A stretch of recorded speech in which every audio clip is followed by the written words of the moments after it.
Olá a todos que me acompanham aqui pelo YouTube, está começando mais um Bom Dia Mercado. Vou fazer aqui junto com vocês o meu planejamento de trabalho para essa sexta-feira, dia 24 de setembro.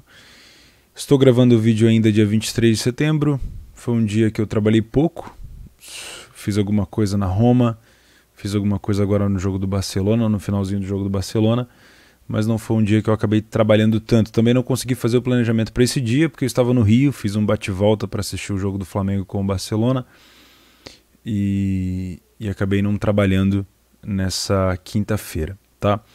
Então, o último planejamento que eu tinha feito foi do dia 22, esse 22 foi quarta-feira, né? Uma quarta-feira de Libertadores também, né? Tinha comentado sobre um possível back no Milan, um possível back no PSG, enfim, todos aqueles jogos que eu não posso aqui vir afirmar se deu leitura ou não. Isso aí eu conto com vocês, se vocês quiserem comentar comigo, se fizeram algum desses jogos aqui da quarta-feira e quiserem comentar comigo, coloque aqui embaixo, vai ser um prazer saber como vocês trabalharam nesses jogos. Eu não sei se deu leitura, se daria leitura para eu trabalhar, então eu não vou fazer muitos comentários, tá? Vou apagar por aqui e já vou colocar o dia 24. Deixa eu tirar aqui. Também o mercado de gols. O Empoli ganhou do Cagliari 2-0. Lyon 3-1 para cima do Troyes. Real Madrid 6 para cima do Mallorca. E o Flamengo com o Barcelona 2-0. Beleza. Bom, eu tomei a liberdade de selecionar já os jogos que eu quero trabalhar nessa sexta-feira, início do fim de semana. Marquei aqui o Greuther Fürth com o Bayern de Munique, pela Bundesliga 1. Sporting e Marítimo, Gil Vicente e Porto na Primeira Liga de Portugal. Heidenheim e Darmstadt e Regensburg e Aui na Bundesliga 2. Dar uma olhada, Remo e Náutico, Goiás e Vila Nova, Brusque e Vasco. E dar uma espiada também na Terceira Liga da Alemanha, tá? Fazer meus comentários sobre esses jogos, o que eu pretendo fazer em cada um deles. Bom, acabou agora o jogo do Cádiz com o Barcelona, quase que o Cádiz me dá um belo jackpot, e o Barcelona também, né? Perderam alguns jogos, alguns gols. E vamos lá. Bom, vou começar falando sobre pelo horário, né? Então vamos falar sobre de Bundesliga 2. A gente tem aqui um jogo do Heidenheim com o Darmstadt. Eu venho criticando o Heidenheim há algumas semanas desde que começou a Bundesliga 2, mas eu tenho conseguido notar uma melhora significativa no desempenho do Heidenheim. Eu não posso aqui afirmar que é uma mudança, que é uma virada de chave, né? Porque o Heidenheim vem mal desde aquela temporada onde eles disputaram para subir com o time do Bremen, naquela, se eu não me engano era 2018, 2019, e acabaram não conseguindo subir. E aí fizeram uma temporada meia boca no ano passado, e esse ano começaram mal e agora eu estou começando a melhorar. A minha voz está um pouco rouca, tá? Fazia tempo que eu não ia no estádio e enfim, né? E o Darmstadt é um time que, como eu comentei com vocês há algumas semanas, já estava mais abaixo na tabela e agora está subindo. Eu acredito que é um time que tem ali o seu plantel para ficar entre quarto e oitavo colocado, pelo menos, tá? Acredito nisso.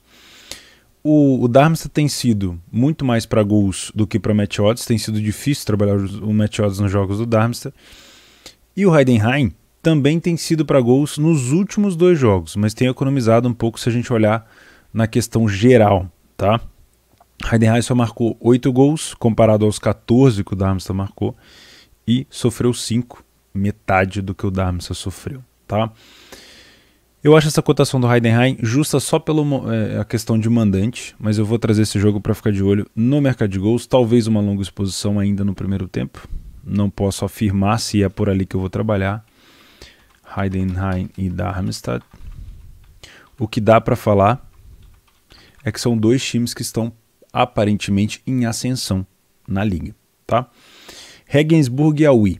Bom, eu venho criticando o Aui, mesma coisa que eu falei do Heidenheim, desde que eu vi o Aui na liderança do campeonato e venho falando para vocês quase que repetidamente que eu acredito que o Aui ao longo do campeonato vai cair de produção e vai cair de posição, assim como já perdeu a liderança para o Paderborn. Porém, esse jogo especificamente com o Aui, ele é um jogo um pouco fora do contexto. Por quê? O Aue é o pior time da competição, provavelmente esse ano não vai conseguir escapar do rebaixamento, tá? Mesmo que vença o Regensburg hoje, amanhã, eu acho muito difícil o Aue escapar, tá muito mal mesmo. Trouxe alguns jogadores, mas não deu liga ainda. Então, assim, por mais que eu imagine que o Regensburg vai patinar nas próximas rodadas, assim como já vem patinando, nos últimos jogos são 3 jogos sem vencer, né? É uma derrota para o São Paulo e 2 empates, inclusive um em casa. Eu não posso dizer que o Regensburg vai se complicar contra o Aue, porque o Aue é o último colocado. Deixa eu desligar o Telegram. É o último colocado na Bundesliga 2. É o pior time na Bundesliga 2. Hoje tem um dos piores ataques, né? Fora de casa, não venceu nenhuma ainda. E o Regensburg em casa é um bom mandante, tá? O que me chama a atenção é só a cotação baixa, porque eu conheço a Bundes 2, eu sei como é que funciona, eu sei como times de baixo da tabela podem facilmente surpreender e vencer times de cima da tabela, mas realmente o Aue esse ano ele está se esforçando, ele está diferente, ele está diferenciado. Ele está muito fraco, né? Então, se o Regensburg, que eu venho criticando bastante, quiser pensar alguma coisa esse ano em classificação, né, em promoção para a Bundesliga 1, no mínimo teria que vencer o Aue. Tá? Então eu vou descartar esse jogo aqui para fazer uma análise falando que o Aue, que o Regensburg vai cair de produção, que o Regensburg deve perder o jogo. Cara, eu vou me abster de comentar, porque é um jogo à parte. Né? Se fosse qualquer outra equipe, tudo bem. Mas quem assistiu ao Aue, Sandhausen e Paderborn na última semana, que eu tinha comentado, é bem provável que o Paderborn goleie esse jogo se sair na frente, é porque a defesa do Aue é muito fraca. Então, assim, seria uma zebra danada se o Regensburg perdesse esse jogo. Mas é Bundes 2. É Bundes 2, tá? A gente tem um time que marcou 15 gols e o outro que marcou 3. Um que sofreu 6 gols e o outro sofreu 12, né? Chega a ser até difícil de trazer esse jogo para o mercado de gols, tá? Porque é bem provável que o Aue tente pontuar fora de casa, fazendo o quê? Recuado, tentando jogar no contra-ataque. O Regensburg vai ter mais ou menos ali uns 60%, 70% de posse, se acontecer o que eu estou imaginando. E aí fica até difícil também tentar uma possível correção dessa cotação aqui do Regensburg, que deve estar por volta de 1,70, que é uma cotação baixa para Bundes 2, mas eu não vou me envolver nesse jogo nem tentando fazer a correção do Regensburg, nem buscando back Regensburg, nem buscando mercado de gols no pré, tá? Se acontecer alguma coisa muito diferente no live, talvez o Aue saindo na frente, Regensburg jogando mal o primeiro tempo, e aí no segundo tempo jogando bem demais, tentando buscar uma recuperação, até vai, mas de resto... vou fazer uns comentários. Eu me surpreenderia se o Regensburg não vencesse, pelo fato do Aue ser muito ruim, mas eu não me surpreenderia se o Aue vencesse pelo fato de ser Bundes 2, tá? Então tem um contexto aí. Eu prefiro ficar de fora, tá? Hallenstein, Magdeburg, aqui é a terceira liga da Alemanha, pouca gente liga, eu gosto. Temos um líder jogando contra o 9º colocado, tá? Um dos melhores visitantes da competição. Vale a pena ficar de olho. Tá? É uma liga muito boa para o mercado de gols. Na primeira liga de Portugal, nós temos o Sporting pegando o Marítimo. O Marítimo não vence, se eu não me engano, há 4 jogos, é isso mesmo, sem vitória a 4 jogos. O último jogo do Sporting foi uma vitória contra o Estoril. Foi bem difícil esse jogo contra o Estoril. A 1,30 o Sporting dentro de casa contra o Marítimo. Acho que dá para tentar buscar alguma coisa aqui a favor do Sporting, né? Mas tem que jogar bem diferente do que jogou contra o Estoril. No primeiro tempo do Sporting contra o Estoril não foi bom. Gil Vicente e Porto. O Gil Vicente, ele começou como uma das possíveis sensações, né? Mas também já não vence há 4 jogos, né? E vem há 4 jogos sofrendo gol. E o Porto não perde há 20 jogos. Se eu não me engano, o último jogo do Porto, que foi contra o Moreirense em casa, foi esse jogo, acho que foi o único jogo que eu assisti do Porto que não me deu uma leitura para back Porto logo de início. Eu acho que houve uma mudança de cenário, o Porto saiu de um jogo que estava mais ou menos uma trocação para um jogo de back, mas eu não estava prestando tanta atenção no jogo, então eu não consegui buscar essa virada de chave do jogo e não consegui pegar esse back Porto. Mas todos os outros jogos que eu tinha acompanhado do Porto eu consegui pegar, então eu vou ficar de olho aqui sim. Lembrando que eu tenho uma boa lembrança de como foi Gil Vicente e Benfica nesse estádio aí que vai ser hoje, e eu vi que foi um jogo muito difícil para o Benfica. Foi um jogo onde o Benfica teve muita dificuldade de vencer, acabou vencendo só no final. O Gil Vicente deu um trabalho danado. Tá? Então, não é porque eu coloquei o Sport em Porto aqui que eles vão vencer. Simplesmente imaginando um cenário onde exista uma superioridade muito forte para eu estar a favor.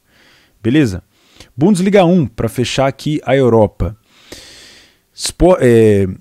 Olhando essa cotação do Bayern de Munique a 1,11, que é uma cotação mais alta, quase que o dobro da cotação que estava contra o Bochum na última semana. A última semana foi 7-0 para o Bayern de Munique em casa contra o Bochum. Aí, obviamente, a gente tem que comparar. O Bayern estava jogando em casa contra um time que veio da Bundes 2. Agora o Bayern vai jogar fora de casa contra um time que veio da Bundes 2. Mas, na minha opinião, o Bochum ele é melhor que o Greuther Fürth. Isso faz com que essa odd do Bayern, na minha opinião, devia estar talvez até um pouquinho mais baixa. O que vai interpretar, o que vai interferir nesse jogo, tá? Se você for trabalhar alguma coisa? Vontade. Se o Bayern tiver com muita vontade, ele deve repetir o desempenho que teve contra o Bochum. Eu não sei se com a mesma quantidade de gols, mas é bem provável que se o Bayern sair na frente, ele acabe goleando o Greuther Fürth. Então a gente pode até ficar de olho para uma possível goleada do Bayern aqui. Tá? Goleada. Eu não faço goleada com stake cheia, eu não tenho método validado para goleada, assim como, por exemplo, o PC lá do Leitura tem. Inclusive tem vários vídeos de estudo de caso para goleada lá na plataforma do Leitura, o link do Leitura vai estar aqui embaixo, tem vários outros métodos ali. Eu não tenho, né? Geralmente quando eu estou trabalhando com ele, eu pego algumas dicas e tal, mas geralmente quando eu vou fazer alguma coisa de goleada é porque eu já não tenho nada no Match Odds e uso geralmente uma stake de over, uma stake bem menor, que hoje significa 5% mais ou menos da minha stake principal. Então, entendeu mais ou menos como é que eu faço? Então, beleza. Eu acho que é isso, tá? Não posso dizer mais muita coisa, o Greuther Fürth realmente está... Eu esperava um Greuther Fürth um pouco mais seguro na defesa, tentando segurar as pontas para que na próxima temporada, talvez com um pouco mais de investimento, com um pouco mais de preparo, ele consiga dar um próximo passo, como vem fazendo o Arminia Bielefeld. Mas parece que não, parece que o Greuther Fürth está adotando uma postura mais Paderborn, ou seja, começou mal e aí começou a se desesperar, tá indo para cima dos caras, e se for para cima do Bayern de Munique, meus amigos, vocês sabem muito bem o que pode acontecer. Tá? Na Série B, como eu sou muito mais um espectador do que um operador no mercado, eu tenho aqui um Remo e Náutico, onde o Náutico já vem de novo numa fase ruim, 3 derrotas seguidas, 5 jogos sem vencer. O Remo já está encostando nos caras. O Náutico tinha melhorado aquela crise que ele tinha sofrido depois de perder a liderança, estava dando uma estabilizada e voltou a cair de novo. Então, se a gente tem um jogo difícil de se ler, a gente tem provavelmente um jogo para mim aqui, para um ler pela equipe em campo. Náutico. Depois, Goiás e Vila Nova, o vice-líder? Não, o Botafogo está jogando agora. O Botafogo já marcou? Não, tá 0-0.